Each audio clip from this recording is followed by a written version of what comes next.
मन की बात बहुत खास है। इसका कारण है इस बार का स्वतंत्रता दिवस, जब भारत अपनी आजादी के 75 वर्ष पूरे करेगा। हम सभी बहुत अद्भुत और ऐतिहासिक पल के गवाह बनने जा रहे हैं। ईश्वर ने ये हमें बहुत बड़ा सौभाग्य दिया है। आप भी सोचिए, अगर हम गुलामी के दौर में पैदा हुए होते तो इस दिन की कल्पना हमारे लिए कैसी होती। गुलामी से मुक्ति की वो तड़प, पराधीनता की बेड़ियों से आजादी की वो बेचैनी कितनी बड़ी रही होगी। वो दिन जब हम हर दिन लाखों लाख देशवासियों को आजादी के लिए लड़ते, जूझते, बलिदान देते देख रहे होते। जब हम हर सुबह इस सपने के साथ जग रहे होते कि मेरा हिंदुस्तान कब आजाद होगा, और हो सकता है हमारे जीवन में वो भी दिन आता जब वंदे मातरम और भारत माँ की जय बोलते हुए हम आने वाली पीढ़ियों के लिए अपना जीवन समर्पित कर देते, जवानी खपा देते। साथियों, 31 जुलाई यानी आज ही के दिन हम सभी देशवासी शहीद उधम सिंह जी की शहादत को नमन करते हैं। मैं से अन्य सभी महान क्रांतिकारियों को अपनी विनम्र श्रद्धांजलि अर्पित करता हूं, जिन्होंने देश के लिए अपना सर्वस्व न्योछावर कर दिया। साथियों, मुझे ये देखकर बहुत खुशी होती है कि आजादी का अमृत महोत्सव एक जन आंदोलन का रूप ले रहा है। सभी क्षेत्रों और समाज के हर वर्ग के लोग इससे जुड़े अलग अलग कार्यक्रमों में हिस्सा ले रहे हैं। ऐसे ही एक कार्यक्रम इस महीने की शुरुआत में मेघालय में हुआ। मेघालय के बहादुर योद्धा यू टिरोत सिंह जी की पुण्यतिथि पर लोगों ने उन्हें याद किया। टिरोत सिंह जी ने खासी हिल्स पर नियंत्रण करने और वहां की संस्कृति पर प्रहार करने की अंग्रेजों की साजिश का जमकर विरोध किया था।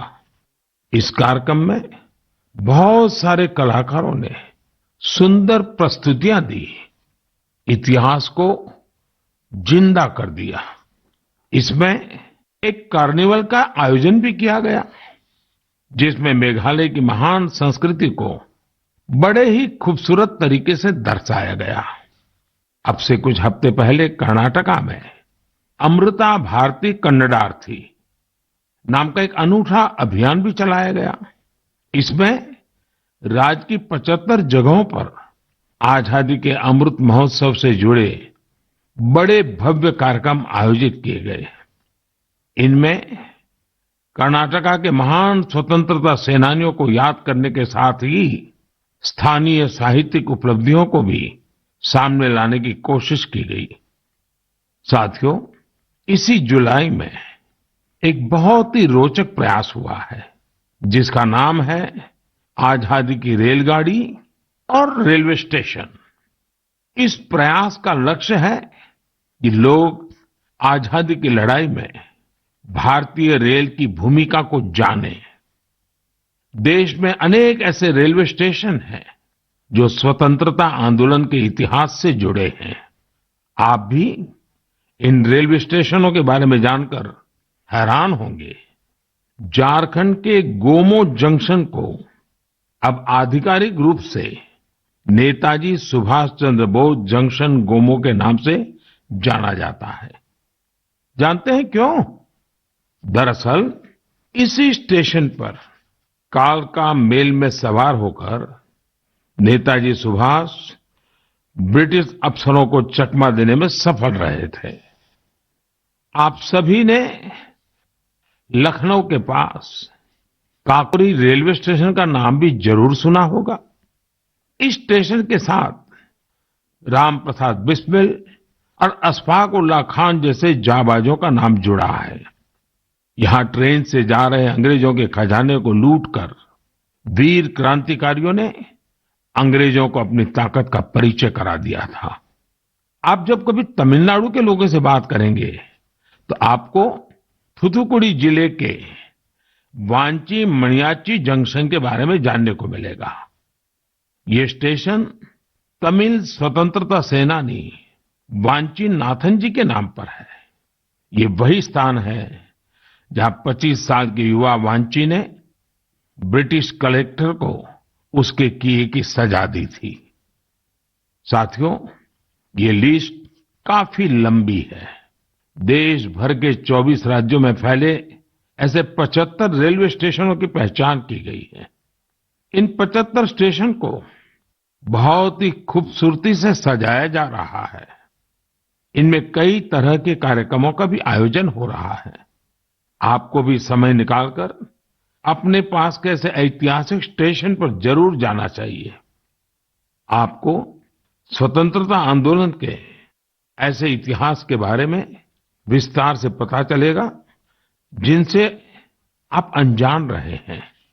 मैं आसपास के स्कूल के विद्यार्थियों से आग्रह करूंगा, टीचर से आग्रह करूंगा कि अपने स्कूल के छोटे छोटे बच्चों को लेकर के जरूर स्टेशन पे जाएं और पूरा घटनाक्रम उन बच्चों को सुनाएं, समझाएं।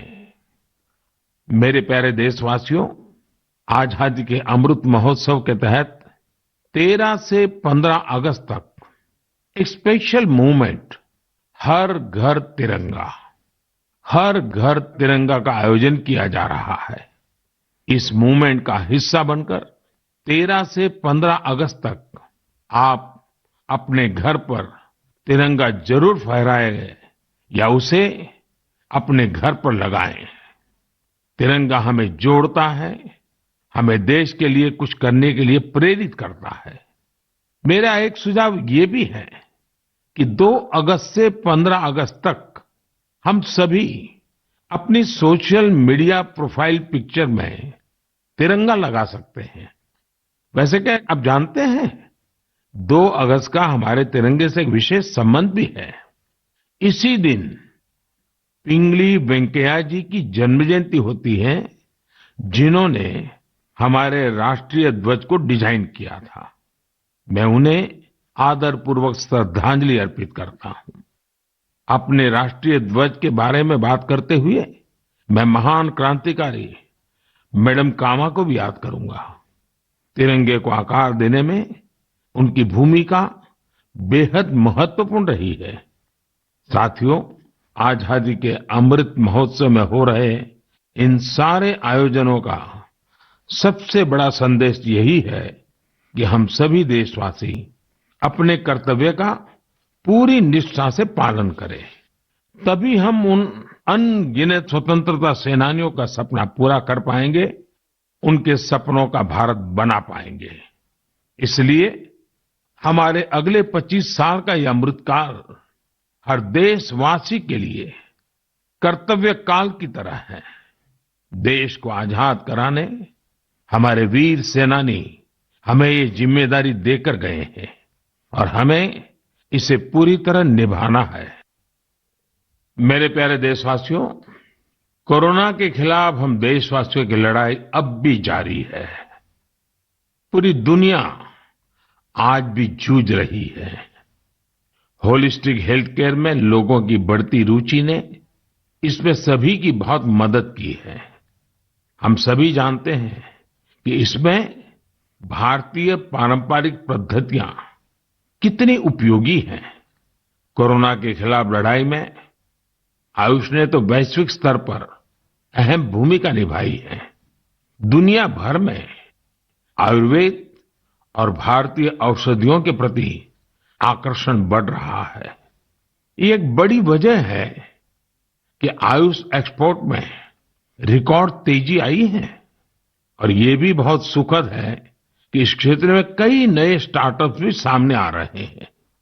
हाल ही में एक ग्लोबल आयुष इन्वेस्टमेंट और इनोवेशन समिट हुई थी। आप जानकर हैरान होंगे कि इसमें करीब 10,000 करोड़ रुपए के इन्वेस्टमेंट प्रपोजल्स मिले हैं। एक और बड़ी अहम बात ये हुई है कि कोरोना काल में औषधीय पौधों पर रिसर्च में भी बहुत वृद्धि हुई है। इस बारे में बहुत सी रिसर्च स्टडीज पब्लिश हो रही हैं। निश्चित रूप से एक अच्छी शुरुआत है। साथियों, देश में विभिन्न प्रकार के औषधीय पौधों और जड़ी बूटियों को लेकर एक और बेहतरीन प्रयास हुआ है। अभी अभी जुलाई महीने में इंडियन वर्चुअल हर्बेरियम को लॉन्च किया गया। यह इस बात का भी उदाहरण है कि कैसे हम डिजिटल वर्ल्ड का इस्तेमाल अपनी जड़ों से जुड़ने में कर सकते हैं।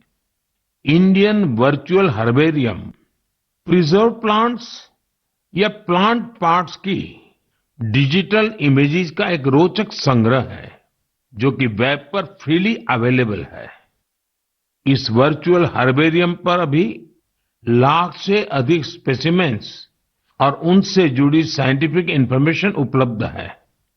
वर्चुअल हर्बेरियम में भारत की बॉटनिकल डाइवर्सिटी की समृद्ध तस्वीर भी दिखाई देती है। मुझे विश्वास है इंडियन वर्चुअल हर्बेरियम भारतीय वनस्पतियों पर रिसर्च के लिए एक इम्पोर्टेंट रिसोर्स बनेगा। मेरे प्यारे देशवासियों, मन की बात में हम हर बार देशवासियों की ऐसी सफलताओं की चर्चा करते हैं जो हमारे चेहरे पर मीठी मुस्कान बिखेर देती है। अगर कोई सक्सेस स्टोरी मीठी मुस्कान भी बिखेरे और स्वाद में भी मिठास भरे, तब तो आप इसे जरूर सोने पर सुहागा कहेंगे। हमारे किसान इन दिनों शहद के उत्पादन में ऐसा ही कमाल कर रहे हैं। शहद की मिठास हमारे किसानों का जीवन भी बदल रही है, उनकी आय भी बढ़ा रही है। हरियाणा में यमुनानगर में एक मधुमक्खी पालक साथी रहते हैं, सुभाष कंबोज जी। सुभाष जी ने वैज्ञानिक तरीके से मधुमक्खी पालन का प्रशिक्षण लिया। इसके बाद उन्होंने केवल 6 बॉक्स के साथ अपना काम शुरू किया था। आज वो करीब 2000 बॉक्सेस में मधुमक्खी पालन कर रहे हैं। उनका शहद कई राज्यों में सप्लाई होता है। जम्मू के पल्ली गांव में विनोद कुमार जी भी 1500 से ज्यादा कॉलोनियों में मधुमक्खी पालन कर रहे हैं। उन्होंने पिछले साल रानी मक्खी पालन का प्रशिक्षण लिया है। इस काम से वो सालाना 15 से 20 लाख रुपए कमा रहे हैं। कर्नाटका के एक और किसान है मधुकेश्वर हेगड़े जी। मधुकेश्वर जी ने बताया कि उन्होंने भारत सरकार से 50 मधुमक्खी कॉलोनियों के लिए सब्सिडी ली थी।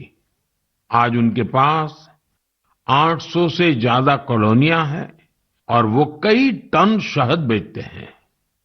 उन्होंने अपने काम में इनोवेशन किया और वो जामुन शहद, तुलसी शहद, आंवला शहद जैसे वानस्पतिक शहद भी बना रहे हैं। मधुकेश्वर जी, मधु उत्पादन में आपके इनोवेशन और सफलता आपके नाम को भी सार्थक करती है। साथियों, आप सब जानते हैं कि शहद को हमारे पारंपरिक स्वास्थ्य विज्ञान में कितना महत्व दिया गया है। आयुर्वेद ग्रंथों में तो शहद को अमृत बताया गया है। शहद न केवल हमें स्वाद देता है, बल्कि आरोग्य भी देता है। शहद उत्पादन में आज इतनी अधिक संभावनाएं हैं कि प्रोफेशनल पढ़ाई करने वाले युवा भी इसे अपना स्वरोजगार बना रहे हैं। ऐसे ही एक युवा है यूपी में गोरखपुर के निमित सिंह। निमित जी ने बीटेक किया है। उनके पिता भी डॉक्टर हैं, लेकिन पढ़ाई के बाद नौकरी की जगह निमित जी ने स्वरोजगार का फैसला लिया। उन्होंने शहद उत्पादन का काम शुरू किया। क्वालिटी